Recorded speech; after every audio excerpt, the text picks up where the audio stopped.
Yo, real quick, there's spoilers in this video, so watch at your own risk. All right, cool. Okay, let's get into it. So I'm using footage from NT. You can see the name on the bottom right, kind of. Bro, I don't know this technology stuff. I don't know why it messes up like this. Okay, there we go. I'm gonna just start the footage because I don't feel like editing it because I don't have good software. All right, did not need any of that. Okay.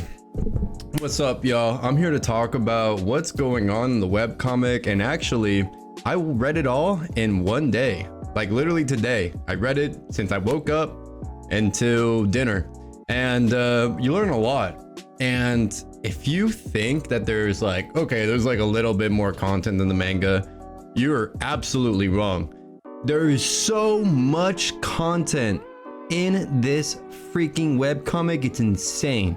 Like how much they have to go over in this series is crazy. One Punch Man has so much to cover.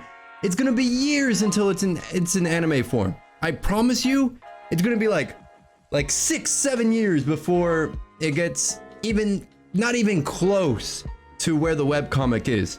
The webcomic is so far ahead. I actually think it's gonna it's near its end, honestly. I don't think there's gonna be like another villain after this. And why I say that is because you have to see for yourself. But there's spoilers in this video, and that's what I'm gonna get into now. Holy hell, dude. Like the fight between Saitama and Geru was way better in the webcomic than in the manga.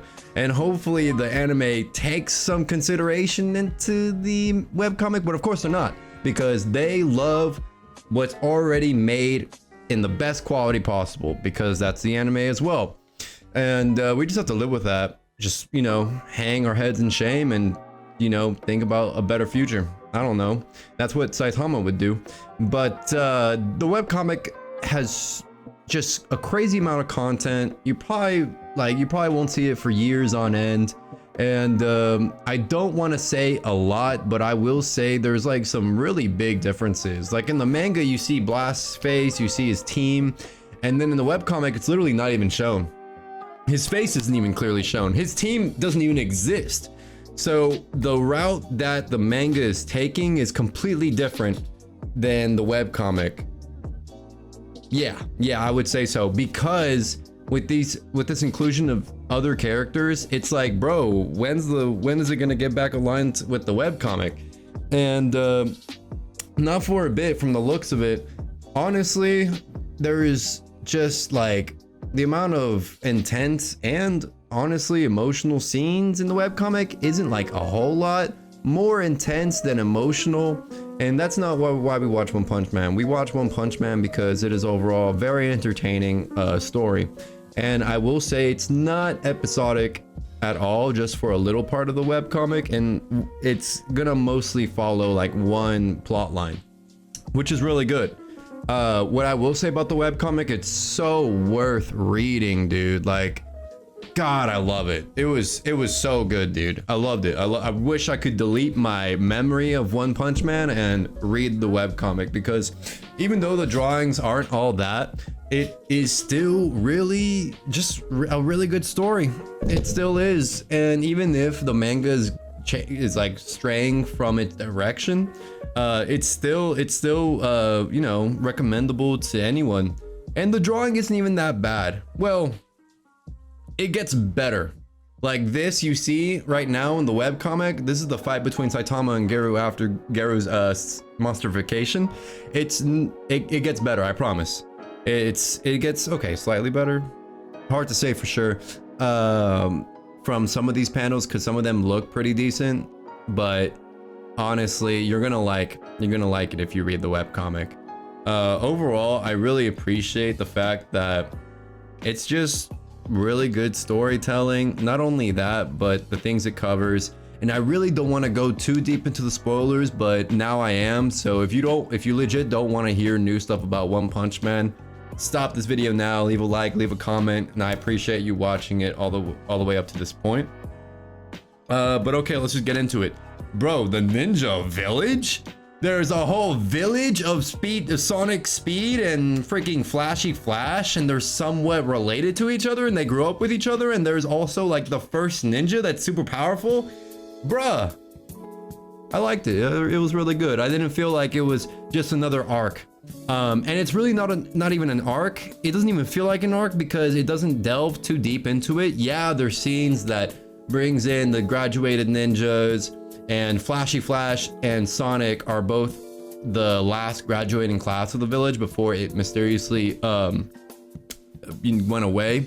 But what was crazy about it was that the webcomic doesn't exactly show Blast as a good guy, while in the manga it's a little more clear that he's good. That's what I thought was just off the bat kind of different, and I hope that they somewhat are in agreement of what they're showing to audiences. But I understand if the artist for the webcomic one is just going his own direction here and hopes for the best for the manga and anime. The Ninja Village was really cool. Just, you know, a training class of ninjas that take in people and then train them since a very young age to make them into a Flashy Flash or Sonic, Super Sonic. I can't remember his name right now, but you know who I'm talking about. Dude, it's so cool knowing that Flashy Flash and Sonic are two of the strongest ninjas.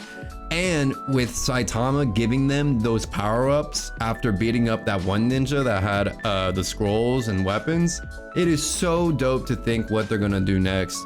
And overall, really awesome. Another thing that was really cool, and before I get to the sad part, dude, Tatsumaki and Saitama fighting, and Tatsumaki kind of learning from Saitama was really dope. It's not that she really cares anyway, but it's more like, okay, I'm not gonna tell you I respect you. And she actually does, because she was about to get personal with him, like she never does. She was literally about to tell him, but she was like, oh wait, I don't care, because that's my principle and I'm kind of a B.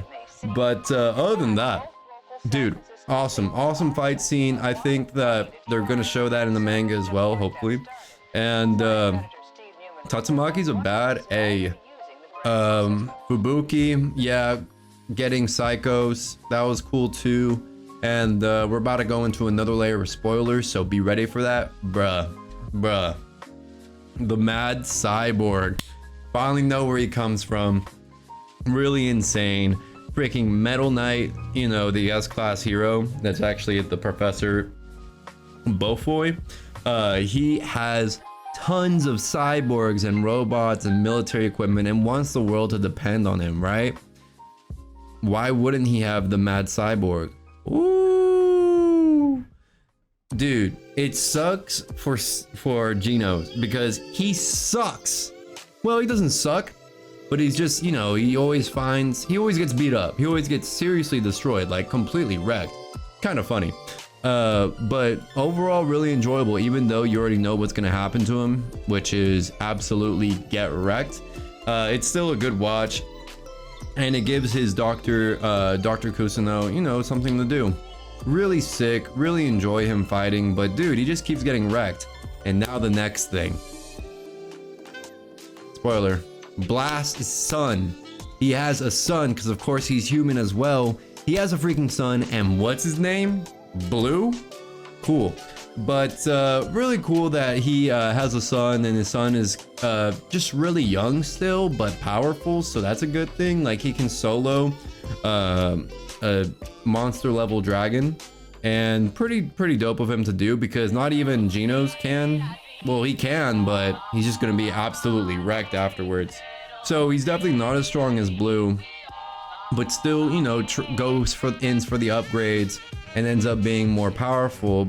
But of course, always gonna be someone stronger than you, right? That's like one of the things that is told to us again and again about One Punch Man. And now to go into more spoilers, dude, I always knew Drive Knight was so cool, and he got even cooler when you learn that his name is Zero. He's like, Genos, just call me Zero, bro. Bruh. So cool, dude. So Zero tells Genos like, bro, we're from neighboring villages. The mad cyborg destroyed my village too. That's why you're the only person I can trust, because the Hero Association has a lot of very powerful people that only care about themselves and don't care about the rest. And that with a lot of other factors like more monsters coming up and heroes messing up environment and endangering people. Hashtag Tatsumaki whenever she fights Saitama. It's really making the Hero Association into a bad light, and that's why another group came together, which is also governed by another super powerful, rich and wealthy person, to make the Neo Hero Association. And that is actually using, to me, it looks worse than the Hero Association because they're getting people against their will to make them into stronger heroes and making them into brainwashed cyborgs. That is not the way to go. And it just sucks that so many heroes go to the Neo Hero Association because they're promised like a better, more value-driven organization, when in reality they're just going up to another trap. Sucks indeed. But wow, it feels like the final villain is going to be Dr. Beaufoy because he's trying to take over the world. And if you haven't clicked out of this video because of spoilers, I'm sorry, I don't know what to tell you. But yeah, dude, Metal Knight ends up being this super crazy villain because this man is only thinking about controlling the world and making it into his sandbox in which he wants to destroy, because he only thinks in ones and zeros, which is kind of cool. And how he's been doing it is because, you know how they rebuild the city for the rich and powerful and for the heroes, and they use all of Dr. Beaufoy's technology. That's all in this plan to take over the world because he's making the world more dependent on him. What's crazy about this and the implications is that who can you turn to? No one, because Dr. Beaufoy controls it all. And damn, now we're getting into the more emotional stuff. Bro, man, it just sucks that there are people that are on the hit list from Dr. Beaufoy because he knows some scientists can go up against them and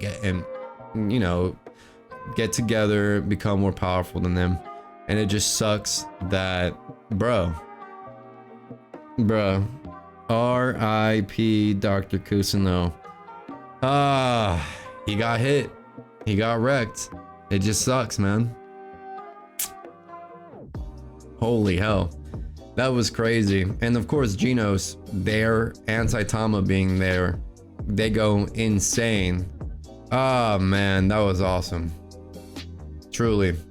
But it really does suck. Although it does come with a benefit because now Geno has his very last system upgrade, which is the most powerful. And with the upgrade he just got before they visited Dr. Kusuno, he has multiple cores. A lightning, freeze, a power core, and he uses that to go against the dragon level robots, which are really coolly named. They were named the God Machines. So there was like God Machine Ray, God Machine Tank, God Machine something. Dude, they were sick. They actually look like really sick robots, even if it's drawn in a webcomic. I know that scene's gonna be awesome and emotional, and I feel like there's not enough emotion in the series, but it's not really a big deal because the plotline is just so good and the fight scenes are also really good. So no complaints there, but damn, RIP. Sucks. Really does suck for Genos now that he has lost literally the only person that he loves, or I guess his only family. Sucks indeed. But now they're gonna go straight to messing up Metal Knight and Dr. Beaufoy, and that's where the webcomic leaves off. So that's kind of insane too. Just so many things are happening, and also the last scene in the webcomic so far is Dr. Beaufoy finally doing his attack. He has hundreds, if not thousands, of robots now attacking cities and causing mass destruction, completely overwhelming heroes. And this is actually going to make the Neo Hero Association come together and fight together, because I feel like they have to. Dude, Chao Emperor was so smart trying to figure it out, and he literally figured it out like several chapters before Geno and Saitama. So it's going to be interesting to see how he's going to go about it, because he's always like 10 steps ahead, just like what we saw in the monster arc, just like what we saw, just like in any point. Child Emperor literally knows what to do, when to do it, and he's just on his own vibe, and it's just awesome to see. So really looking forward to what's gonna happen next. And yeah, that's really my review of the webcomic. It was awesome. I wish I could reread it again. It was so entertaining, and I know that the manga and anime are going to do it justice, hopefully. It seems like the anime and manga are adding a new, or like a different arc in between, because we have Blast's team, they're going straight to Earth, and I feel like that's going to be its own shebang. So it's going to be interesting to see how this is going to get back to the original plotline of the webcomic, if it even does. I think the webcomic has really good source material. I think they should go off that, try to get back into line. But it's also cool seeing Blast having his own interdimensional team. So with that, I think that's everything I had to say. If you like this video, if you want to see more content like this, hit me up, I guess. Subscribe, comment, like the video, and I appreciate you watching. All right, I'll catch you on the next one.